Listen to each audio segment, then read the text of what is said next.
अंतरराष्ट्रीय युवा विद्वान, जैन दर्शन में यूनिवर्सिटी टॉप व गोल्ड मेडलिस्ट, जैन सिद्धांत एवं न्याय विषयों को सरलता से समझाने वाले, यूएसए, इंग्लैंड, ऑस्ट्रेलिया आदि अनेक देशों में जैन धर्म की महती प्रभावना करने वाले, पंडित टोडरमल पुरस्कार, युवा विद्वत रत्न आदि अनेक पुरस्कारों से सम्मानित मूर्धन्य विद्वान डॉक्टर संजीव कुमार गोधा जयपुर द्वारा जानिए धर्म का मर्म।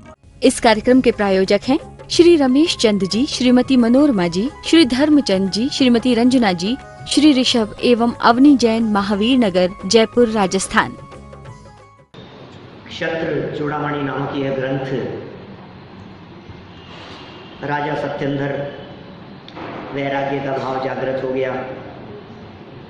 भोगों से त्याग श्रेष्ठ है, भोग से विरक्ति ही श्रेष्ठ है। त्याग की अद्भुत महिमा है। भोगने में वो मजा नहीं है जो त्यागने में मजा है। छोड़ने में जो मजा है वो मजा कुछ अलग ही प्रकार का है। पुरुषार्थ कमाने में नहीं है, पुरुषार्थ कमाने के भाव के त्याग में है। सारे जगत के जीवों को कमाने में पुरुषार्थ दिखता है। बोलो, भागम भाग में पुरुषार्थ दिखता है। ये कर लूँ, वो कर लूँ, ऐसा ऐसा उठा पटक, उनमें पुरुषार्थ दिखाई देता है। अच्छा पुरुषार्थ क्या है? अपने में स्थिर होने का नाम पुरुषार्थ है। ये पुरुषार्थ समझ में नहीं आता है। बाह्य पुरुषार्थ तू कर ही नहीं पाएगा, वो बहु आरंभ है। जितनी जगत में उठा पटक है वो सब बहुत आरंभ है। उसका नाम पुरुषार्थ नहीं है। वो तुम्हारे चलाने से चलता भी नहीं है। बिजनेस को कितना, अरे चलाने की भावना रखने वाले कितने लोग हैं, लेकिन कितने सफल होते हैं ये तो बताओ। और आप तो खूब कमाना चाहते हो, लेकिन कितना कमा पाते हो ये तो बताओ। आपका बस चले तो आप पता नहीं क्या क्या कर लो, लेकिन बस चलता ही नहीं है ना। आपकी चलती कहाँ है? कहीं भी तो नहीं चलती है सारे जगत में, लेकिन चलाना सबके ऊपर चाहता है। भाई साहब यहाँ त्याग की महिमा बतला रहे हैं। लेने वाले की अपेक्षा से नहीं लेने की भावना वाला वो ज़्यादा महान होता है। या देने वाले से भी, सुनो, आपको लगेगा कि नहीं हमारी तो देने की भावना है, दान की भावना है, हम तो देना चाहते हैं। तो सुनो, देने वाले की तुलना में नहीं लेने वाले ज़्यादा महान हैं। क्या कहा? देने वाले दानी हैं और नहीं लेने वाले त्यागी हैं।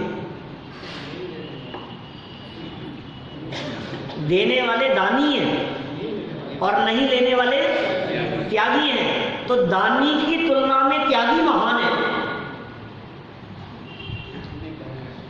त्याग धर्म है, महिमा त्याग की है। इसमें पुरुषार्थ लगता है। लोगों को लगता है 5 लाख दे दिए, 25 लाख दे दिए, अरे वाह साधारण काम थोड़ी ना, दे करके देखो।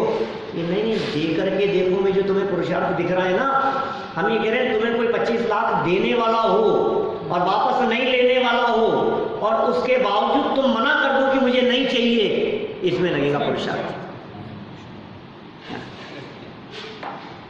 हम नहीं कहते हैं रास्ते में रोड पर चलते हुए 2000 का नोट दिखा, कोई नहीं दिख रहा है, बोलो उठा लेने का नाम पुरुषार्थ है कि नहीं उठाने का नाम पुरुषार्थ है? किसका नाम पुरुषार्थ है? उठाने में आप झुके हो, आपने मेहनत की है, आपने कोशिश की है, आपने प्रयत्न किया है उठाने में, उसमें पुरुषार्थ दिखता है। लेकिन नहीं उठाने में आपने कुछ नहीं किया, लेकिन असली पुरुषार्थ नहीं उठाने का नाम है। नहीं उठाने में पुरुषार्थ है, नहीं लेने का नाम पुरुषार्थ है। ये उस पुरुषार्थ की बात कर रहे हैं, ये उस त्याग की महिमा की बात कर रहे हैं। देखो आप फिर क्या भावना जागृत हो रही है।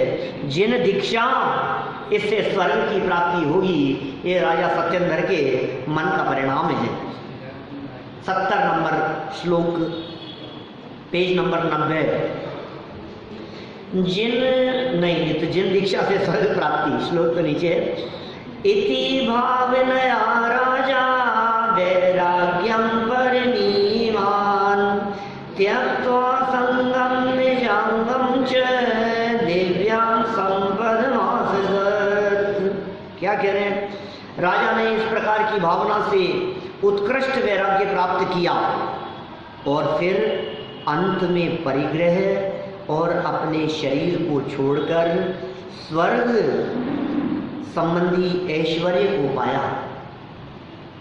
किस प्रकार की भावना, जिन भावनाओं को पिछले श्लोकों में, पिछले छंदों में व्यक्त किया गया था, त्याग की भावना, वैराग्य की भावना, संयम की भावना, विरक्ति की भावना, युद्ध क्षेत्र में रहते हुए भी युद्ध से विरक्त रहने की भावना उसने निरंतर भाई। फिर क्या हुआ, अल्पकाल में ही उसने दीक्षा अंगीकार करने की, जिन दीक्षा अंगीकार करने की भावना व्यक्त की, किससे व्यक्त, और वैराग्य ले लिया और सब कुछ छोड़ छाड़ करके, परिग्रह का भी त्याग करके और शरीर भी छोड़ करके स्वर्ग संबंधी ऐश्वर्य को उसने प्राप्त कर लिया। देखिए नीचे, युद्ध से विराम लेकर राजा सत्येंद्र संसार, शरीर और भोगों से पूर्वोक्त प्रकार विचार करते हुए अत्यंत विरक्त हुए। क्या कह रहे हैं, युद्ध से विराम ले लिया, संसार, शरीर और भोगों से विरक्ति, इसका नाम क्या है, क्या कहते हैं इसको, संवेग। संसार, शरीर, भोगों से विरक्ति, पूर्वोक्त प्रकार विचार करते हुए अत्यंत विरक्त हुए, अंतरंग एवं बहिरंग परिग्रह का त्याग कर उसी समय देह का साथ छोड़कर स्वर्ग संबंधी ऐश्वर्य को प्राप्त किया, अर्थात स्वर्ग में देव हुए।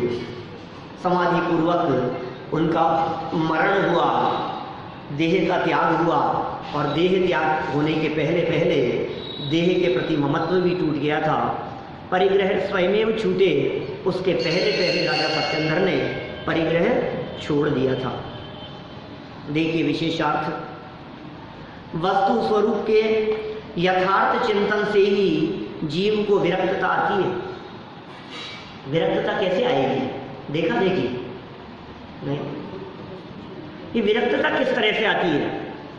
वस्तु स्वरूप के विचार से विरक्तता आती है, आत्म स्वरूप को गहराई से समझने पर विरक्तता आती है। अंदर में स्वभाव का बल होता है तो बाहर में विभाव का रस फूट जाता है।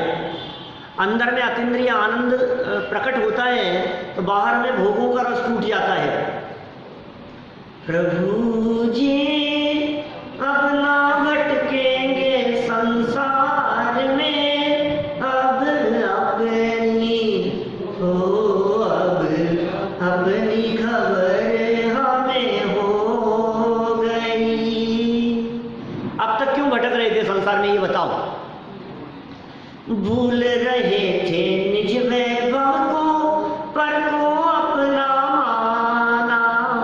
ये हो रहा था आज तक, क्या हो रहा था आर्य, भूल रहे थे निज वैभव को, पर को अपना माना, और विषय संग पंचेंद्रिय विषयों में ही सुख हमने जाना। अब क्या होगा, पर से भिन्न लखूं निज चेतन, क्या चल रही सब, पर से भिन्न लखूं निज चेतन, मुक्ति निश्चित होगी प्रभु जी। अब ना भटकेंगे संसार में, अब अपनी ओ, अब अपनी खबर हमें हो गई। ये वस्तु स्वरूप का यथार्थ चिंतन है और इस चिंतन से ही जीव को विरक्तता आती है। तत्व ज्ञान के बिना होने वाला वैराग्य तो रुंधी हुई कषाय ही है। हो क्या कह रहे हैं, तत्व ज्ञान नहीं है और वैराग्य दिख रहा है, रुंधी हुई कषाय है। बोलेंगे देखो क्या कह रहे हैं। सच्ची विरक्ति से स्वयं ही अंतरंग और बहिरंग परिग्रह का त्याग हो जाता है। सच्ची विरक्ति होनी चाहिए। ये तो न मालूम कुछ न कुछ कषाय रख करके दीक्षा ले ली, मांगने वाले बहुत हो गए तो दीक्षा ले लो, छोड़ दो। हमारे यहाँ हिंदुस्तान में संतों के ऊपर कोई कानून नहीं लगता है। नहीं भाई, अंदर में कषाय मिटे, अंदर से विरक्ति और वैराग्य का भाव आए। देखा देखी ग्रहण करने की बात नहीं है। राजा ऋषभदेव के साथ में 4000 राजाओं ने देखा देखी दीक्षा ले ली थी। ऋषभदेव स्वामी के साथ कितने राजा, 4000 राजाओं ने दीक्षा ले ली साथ में। सब भ्रष्ट हो गए, सारे के सारे सब भ्रष्ट हो गए। 4000 के 4000 राजा कंदमूल खाने लगे, ठंड लगने लगी तो पेड़ों की छाल ओढ़ने लगे, कोई ऊट पटांग यज्वा तत्वा आचरण करने लगे। आकाशवाणी हुई, इंद्र ने आकर के ललकारा उनको, दिगंबर मुनि होकर के इस प्रकार का आचरण करना योग्य नहीं है, या तो कपड़े पहनो या फिर योग्य आचरण को अंगीकार करो। सबने कपड़े पहन लिए दोबारा, सब भ्रष्ट हो गए। 4000 के 4000 राजा जानते नहीं थे, क्योंकि ऋषभदेव स्वामी की देखा देखी दीक्षा ली थी।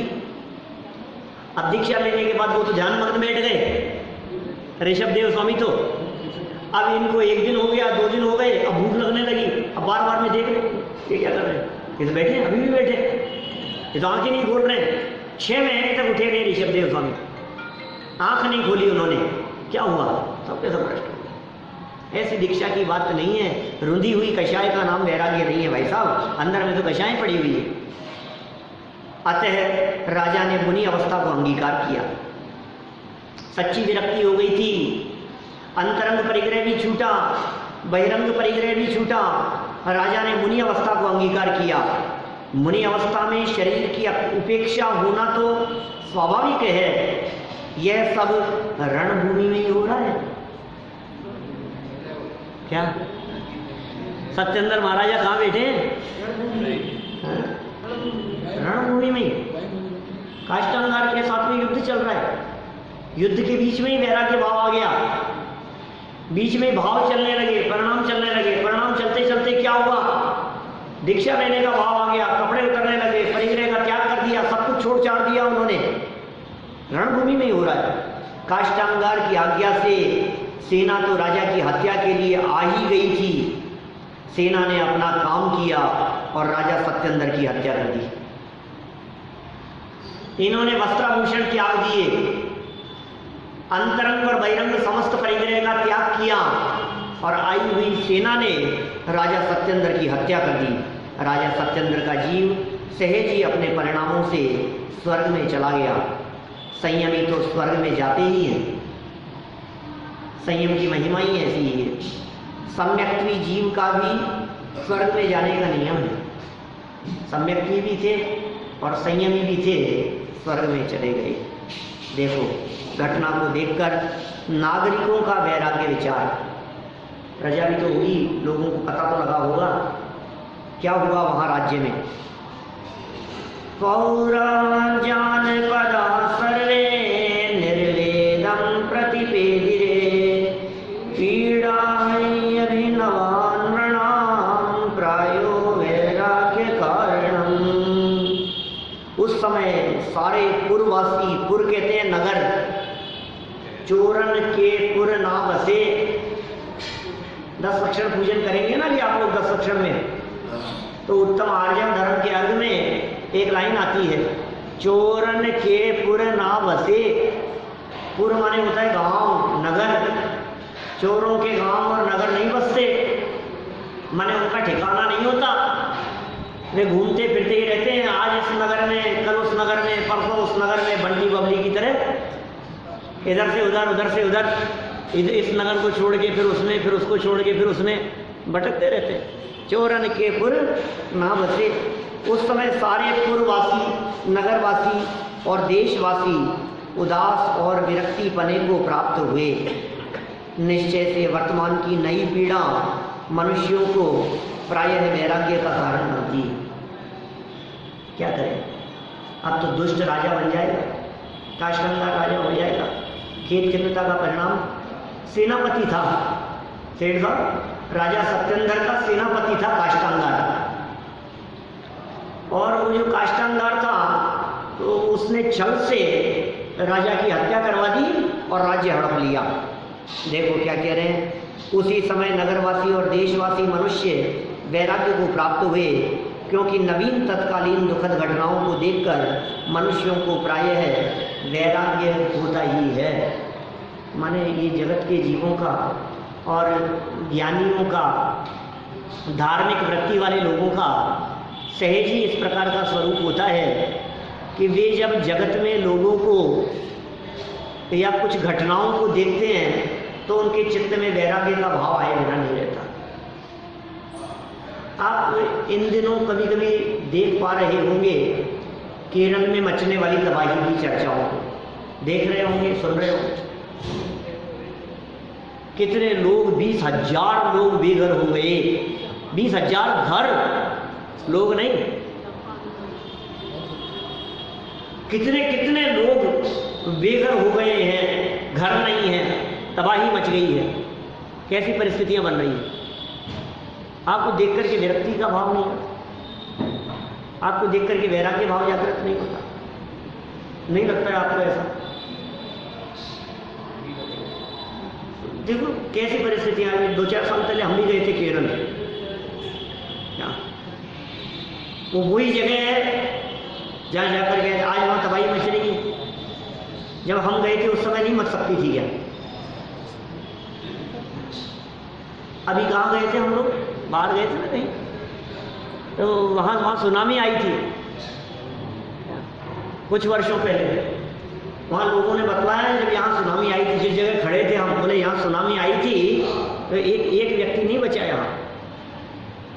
क्यों? दोबारा नहीं आ सकती है।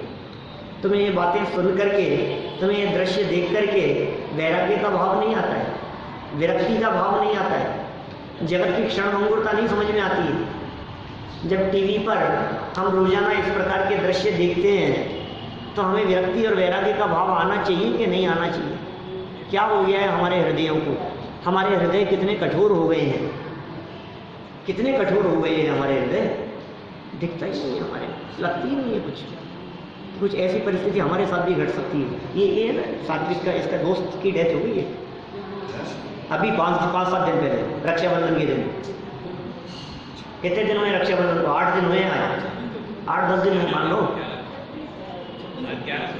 अब बोलो आप, ये छोटा सा बालक और इसके क्लास वाला जो साथ में पढ़ने वाला जो लड़का था ना, डेथ हो गई। क्या कर सकते हो? वो तो फिर बड़ा होगा बहुत। हमारे आर्जव का दोस्त था अभी 1-2 साल पहले, उसकी डेथ हो गई, करंट से मर गया। रोज देख रहे हैं ऐसी घटनाएं। नहीं, लेकिन अपने अपने इकट्ठा करना है ना। अभी तो पेटी भरी नहीं ना हमारी पूरी तरह से। अभी तो बैंक बैलेंस हमारे को अभी तो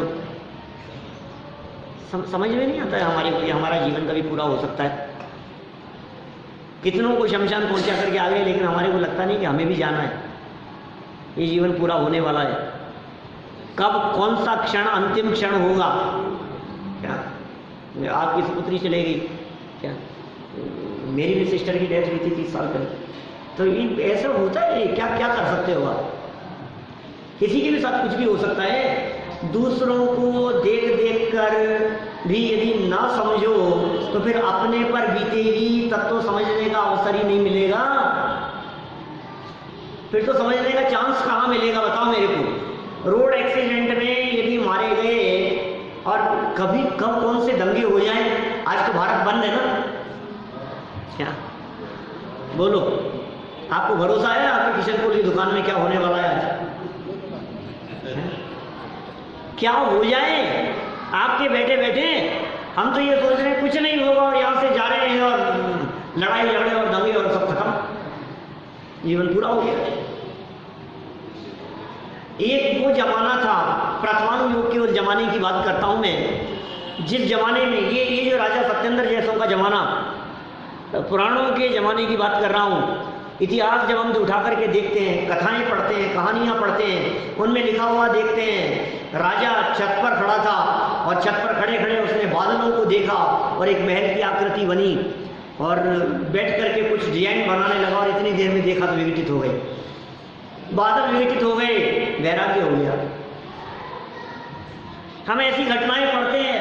आईने के सामने खड़ा था और एक बाल सफेद दिखाई देने लगे, यहाँ कुछ बाल, हो वैराग्य हो गया, दीक्षा लेकर के चले गए। बाहर खड़े थे और बिजली चमकती हुई दिखाई दी आसमान में, और बिजली के चमकते हुए देख करके उसकी जगत की क्षणभंगुरता का ख्याल आया और दीक्षा लेकर के चले गए। वो कैसे लोग थे? ये नीलांजना का नृत्य देखा, हो ये कैसा जगत है, ये कैसा स्वार्थी जगत है, ये जगत की स्वार्थ वृत्ति को देख करके ऋषभ देव के मन में वैराग्य भाव जागृत हो गया। मरते हुए देखना के साथ में मैं कहूँगा कि उसकी मौत को देखकर किसी को रंच मात्र भी विरक्ति का भाव नहीं है। ये जगत कितना स्वार्थी है। ये हमारे राज दरबार में चलने वाली ये सभा और इस चलती हुई सभा में विघ्न न उत्पन्न हो जाए, ये सौदर्वेंद्र दूसरी नीलांजना को खड़ा कर दिया, नृत्य चलता रहा। वो बात ऋषभ देव की निगाह से छिप न सकी। ओह कैसे स्वार्थी लोग हैं, किसी को खुश करने के लिए किसी की मौत की भी परवाह नहीं है। ओह कैसा स्वार्थी जगत है। जगत के जीवों की स्वार्थ वृत्ति को देख करके वैराग्य नहीं हो, हृदय कितने कठोर हो गए हैं। टीवी की स्क्रीन पर हजारों लाखों लोगों को रोजाना मरते हुए देखते हैं, लगता ही नहीं है, फीलिंग ही नहीं बची है, क्योंकि वो बहुत हद तक तो हम उसमें देखते हैं, पिक्चरों में देखते हैं, सीरियल्स में देखते हैं, तो हमें लगता है असलियत थोड़ी ना है। तो वो दृश्य देख देख करके इतने हैबिचुअल हो गए हैं हम कि जब वो लाइव दिखाई जाती है ना सुनामी की लहरें, तो भी हमारे को वो नाटक जैसा ही दिखता है। हाँ ठीक है, बताए क्या है। ट्रेन एक्सीडेंट होता है, बाढ़ भूकंप के हालात जब बनते हैं, लाशें इधर से उधर ले जाते हुए टीवी खोल करके देखो, सारे टीवी चैनल वाले, न्यूज चैनल वाले उन दृश्यों को दिखाते हैं। हजारों लोग सेवा के लिए लगे हुए हैं, लाशें एक के ऊपर एक पटकी जा रही है। क्या दृश्य होते होंगे, क्या हालात होते होंगे वो। ये कह रहे हैं यहाँ पर देखो आप, ऐसी घटनाओं को देख करके धार्मिक, जिनके चित्त में थोड़ा बहुत भी धर्म होता है, जो थोड़े बहुत भी धार्मिक विचारों वाले होते हैं, करुणा भाव वाले होते हैं, उनके हृदय में प्रायः वैराग्य होता ही है। ओह क्या सुन भाई, देखो यार जगत का। भुज में भूकंप आया था 26 जनवरी सन 2001। क्या वहाँ प्रवचन चल रहा था मेरा अंदर। 26 जनवरी 2001 की बात कर रहा हूँ। यहाँ अंदर बैठ करके तख्त लगा हुआ था, वो वहाँ प्रवचन कर रहा था मैं अंदर, और चर्चा चलते चलते एकदम जो तख्त था वो पूरा मंदिर हिलने लगा। 26 जनवरी 2001 की बात कर रहा हूँ, जब भुज में भूकंप आया था। जयपुर की हालत थी, मंदिर में बर्तन बजने लगे इधर उधर, और सबको ऐसे लगा, ये सब बैठे थे, विजय कुमार जी साहब वगैरह सब लोग यहाँ बैठे हुए थे। उस समय की बात कह रहा हूँ, आप भी थे। मंदिर हिलने लगा, मेरे को लगा एकदम ये क्या हुआ, चक्कर आने लगे कि क्या ये सब कुछ हिल रहा है। सब कुछ हिलता हुआ आंखों से देखा हमने, पूरे मंदिर को ऐसे हिलते हुए देखा। बोलो दोबारा नहीं हिल सकता क्या करें? उस वक्त ये लग रहा था कि आज तक अपना काम नहीं हो गया। बोलो अच्छा, इतना तेज हिला पूरा का पूरा मंदिर। ऐसा नहीं कि कुछ सेकंड, बहुत लंबे टाइम के लिए। माने आप फील करो कि ये सब जैसे झूला झूल रहे हैं ना, ऐसे झूले हैं। ये बैठे हैं बहुत सारे लोग सभा में सामने, और चर्चा उस समय चल रही थी वो काहू घर पुत्र जायो की। ये जगत का स्वरूप ऐसा है क्षण मंदिर। शाम को पूरी घटना मैंने मधीचंद जी के मंदिर में सुनाई। शाम को प्रवचन मधीचंद जी के मंदिर में होते थे। काहू घर पुत्र जायो, काहू के वियोग आयो, काहू राग रंग, काहू रोआ रोई करी है। और जहाँ भान उगत ऊंचा है, गीत गाने देखे सांझ समय ताही थान, हाय हाय परी है। ऐसी जग रीति को न देख भय भीत होए, हा नर उड़ तेरी मति कौन हरी है। हम मानुष जन्म पाए सोवत विहाय जाए, खोवत करोड़न की एक एक घड़ी है। क्या विचार करते हैं कभी? क्या बात कह दी है। 400 साल पहले लिखी गई पंक्तियां हैं, दिल दहला देने वाली पंक्तियां हैं। काहू घर पुत्र जायो, भूधरदास जी की पंक्तियां हैं, भूधर शतक की, 400 साल पहले लिखी है। काहू घर पुत्र जायो, काहू के वियोग आयो। एक के यहाँ जन्म, किसी के यहाँ मरण, ये तो देखते हैं रोजाना, आए दिन दिखता है हमारे को। काहू घर पुत्र जायो, काहू के वियोग आयो, काहू राग रंग। बधाइयाँ, अरे बधाइयों साहब, बेटा हुआ है, बहुत अच्छा, कांग्रेचुलेशन। यहाँ तो बधाइयाँ बांटी जा रही है, मिठाइयाँ बांटी जा रही है, और यहाँ क्या हो रहा है? रोना पीटना मचा है। काहू घर पुत्र जायो, काहू के वियोग आयो, काहू राग रंग, काहू रो जहां भान उगत। अब दूसरी परिस्थिति कह रहे हैं, भैया ध्यान देना। एक परिस्थिति क्या बतलाई सेठ साहब, इसके यहां जन्म हुआ, उसके यहां मरण हुआ, है ना। अब दूसरी स्थिति, जहां भान उगत ऊंचा है गीत गाने देखे। सूर्योदय हुआ, उत्साह से गीत गान होते हुए दिखाई दे रहे हैं। सांझ समय ताही थाने हाय हाय बड़ी है। उसी घर में, एक ही घर में, ऐसे भी तो दृश्य देखे होंगे आपने। अलग अलग घरों की बात नहीं कर रहे हैं, एक ही परिवार में भी तो ऐसी घटनाएं घट जाती हैं क्या। पुत्र जन्म नानी मरण, पुत्र वधु आगमन, और तीनों कारज एक दिन भय एक ही भवन। बनारसी दास जी, पंडित बनारसी दास जी के जीवन की घटनाएं, तीन तीन काम एक साथ हुए, जन्म मरण और परण एक ही घर में। एक ही घर में जहां जन्म हुआ ना, शादी का माहौल था, शादी का प्रसंग था, शादी हो रही थी और शादी के प्रसंग में ही जन्म हो गया किसी का। उसी घर में ही डिलीवरी होती थी। 400 साल 300-400 साल पहले की बात कह रहा हूँ, बनारसी दास जी की शादी हो रही थी और उसी समय क्या हुआ, जन्म भी हो गया और उसी दिन उसी घर में नानी का मरण भी हो गया। तीनों घटनाएं एक साथ एक ही दिन एक ही घर में देखी हुई। जहां भाने उगत ऊंचा है गीत गाने देखे, सांझ समय ताही थाने हाय हाय पड़ी है।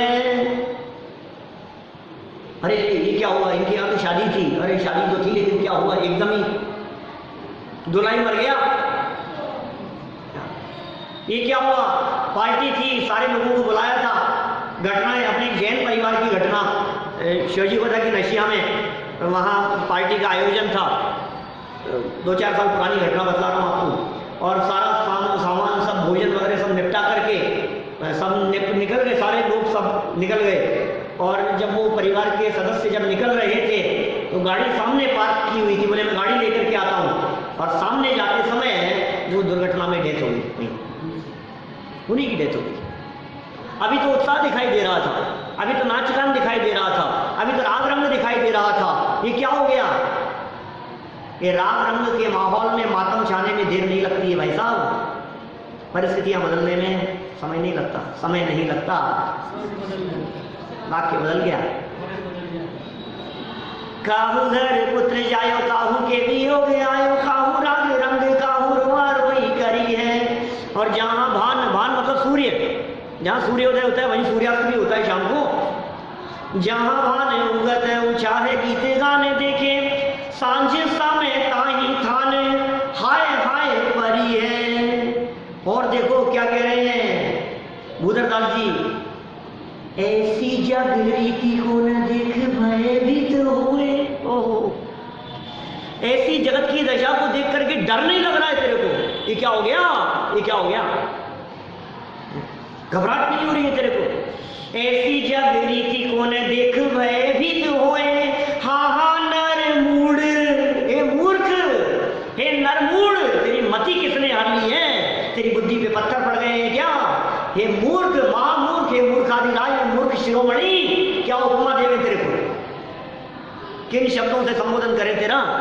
तो लगता नहीं है तेरे को, अंदर से नहीं लग रही है ये बात, घबराहट नहीं हो रही है। पाँव कितनी बार फिसला है आपका, बहुत बार फिसला है, अगली बार फिसले बाद बचोगे कि नहीं। मैंने कही है इस तरह की बहुत सारी बातें मनुष्य जन्म की दुर्लभता वाले अपने उस प्रवचन में, नैरोबी में जो किया था उसमें। कितनी बार आपकी जबान से ये शब्द निकला होगा, भैया आज तो बच गए, आज तो मैं निकला और एकदम समझ लो बस बच ही गया, बस आज तो बच गए ना। अब आज तो बच गए का मतलब आज भी बचोगे इस बात की गारंटी नहीं है। तुम कह तो रहे हो आज तो बच गए, हो सकता है शाम को ही नहीं बच पाओ, दोबारा पाँव फिसल जाए, हो सकता है शाम को दोबारा करंट का झटका लग जाए। हाँ हाँ नर मूढ़ तेरी मति कौन हरी है, बुद्धि किसने हर ली है तेरी, समझ में नहीं आता है। ऐसी जागृति को, सारे जगत के, सारे संसार के ऐसे स्वरूप को देख करके, ट्रेन एक्सीडेंट, पटरी टूट गई, वहाँ कोलकाता का वो ब्रिज फिर दोबारा टूट गया, रोज घटनाएं पढ़ रहे हैं अपन। बांध ढह गया, ये गिर गए। 4 बच्चे, वो सब यात्री जा रहे थे, 4 के 4 बच्चे हैं। नदी कितनी घुटनों तक पानी था और 4 के 4 बच्चे डूब गए। घुटनों तक पानी था, उसमें 4 बच्चे डूब गए। बोलो, क्योंकि पांव जिस जगह रखा उसी जगह पर पूरी नदी में एक थोड़ा बड़ा गड्ढा था, 4 के 4 मर गए। लो, आपने यहाँ के रामगंज के एक दिन बतलाई थी मैंने चर्चा, वो 4 बच्चे अलग, ये 4 बच्चे तो 3 दिन पहले मरे। बोलो, ऐसी जग रीति को न देख भयभीत होए, हा हा नरूढ़ तेरी मति कौन हरी है। और कर क्या रहा है, देखो तो सही। बोलिए जी साहब, दुकान बंद है ना आज आपकी? देखो क्या कह रहे हैं, ऐसी जग रीति को न देख भयभीत होए, हा हा नरूढ़ तेरी मति कौन हरी है। और मनुष्य जन्म पाए, मनुष्य जन्म प्राप्त किया और क्या कर रहा है, सोवत विहाए जाए, सोने में जिंदगी जा रही है। खाना और सोना दो ही तो काम है, ये नहीं हो गया और काम क्या है? दिवस गवायो खाए कर, रात गवाई सोए, और भोंदू के भोंदू रहे, चले गांठ की खोए। क्या महावीर जी में चौक में लिखी हुई है पंक्तियां। क्या दिन तो काम कमा दिया तूने खा पी करके, रात को तो खाते नहीं है। रात तो सोने में जा ही रही है और दिन किस में बीत रहा है, खाने खाने खाने खाने में बीत रहा है। सुबह का तो निपटता नहीं है कि अब क्या लोगे, आप लंच में क्या लोगे, शाम को क्या बनाए बताओ आपके लिए। ब्रेकफास्ट खत्म होता नहीं है कि लंच का टाइम हो जाता है, लंच निपटता नहीं है कि टी टाइम हो जाता है, हाई टी का टाइम हो जाता है, फिर खाना खाना बाजार का खाते नहीं है तो ये बना लो वो बना लो। ये कैसे बनाते हैं घर में, बिस्किट कैसे बनाते हैं ये पापड़ कैसे बनते हैं, ये चीज कैसे बनती है, ये बनाने में ही काल बीत रहा है। और फिर दिन में और सो ऊपर से। मानुष जन्म पाए सोवत विहाए जाए, खोवत करोड़न की एक एक घड़ी है।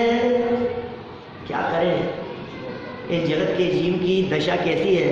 ये कहता है आपको पता नहीं है पंडित जी, लाख रुपए महीना कमाता हूँ। अच्छा, दूसरे कहीं मिलते हैं, नहीं 10 लाख महीना कमाता हूँ। कोई मिलता है वो कहता है पंडित जी रोज की 1 लाख की कमाई है, रोज की 1 लाख की। तो सब कितनी है मैं पूछना नहीं है आपसे, क्या रोज की 1 लाख रुपए की कमाई है हमारी। और वो ऐसे बिल गेट्स जैसे क्या हर सेकंड इतनी कमाई है, तो भी कह रहे हैं करोड़ों की एक एक घड़ी है। जिसे तू ये कहता है मैं इतना कमाता हूं, ये ज्ञानी विद्वान ये शास्त्रकारी ये कहते हैं तू कमाई का काम नहीं करता, तू घाटे का सौदा करता है। क्या भैया, घाटे का सौदा कर रहे हैं। क्यों? आपको लग रहा है कमाई हो रही है, अरे इस कमाई के पीछे जो इस मनुष्य जीवन के दुर्लभ क्षण व्यतीत हो रहे हैं वे लौट करके नहीं आएंगे, ये समय दोबारा नहीं आएगा, ये मौत नजदीक आ रही है, हर क्षण मृत्यु नजदीक आती जा रही है। विचार तो करो थोड़ा सा। ये विचार किया इसने बेचारे राजा सत्येंद्र ने, तो विचार करते ही क्या हुआ, वैराग्य भाव जागृत हो गया, दीक्षा ले ली इसने। क्या करें, समय बीत रहा है, बीत गया हमारा तो समय।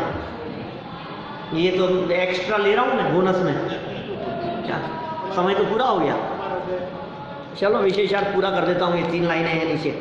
सामान्य घटनाओं के अतिरिक्त जब कोई विशेष नई दुखद घटनाएं देखने और सुनने में आती हैं, सामान्य घटनाओं के अलावा जैसे ही कोई घटना हमारे को दिखती है ना, आज तो ऐसा हो गया, ओह पता है आपको वो मर गए, ओह अच्छा, उम्र ही क्या थी उनकी, तो क्या होता है मनुष्यों का मन आंदोलित होता ही है। अतः राजा के अकस्मात मरण का समाचार सुनते ही नगरवासियों के हृदय पर आघात हुआ और उन्हें भी संसार की स्थिति देख वैराग्य भावना जागृत हो गई। हृदय में वैराग्य भाव जागृत हो गया। हमें भी संसार शरीर भोगों के स्वरूप का विचार करके धर्म मार्ग में लग जाना चाहिए। मनुष्य जन्म को सफल सार्थक करने में हमारा उपयोग लगे, इसी भावना से बात को यही इस कार्यक्रम के प्रायोजक हैं श्री रमेश चंद जी, श्रीमती मनोरमा जी, श्री धर्मचंद जी, श्रीमती रंजना जी, श्री ऋषभ एवं अवनी जैन, महावीर नगर, जयपुर, राजस्थान।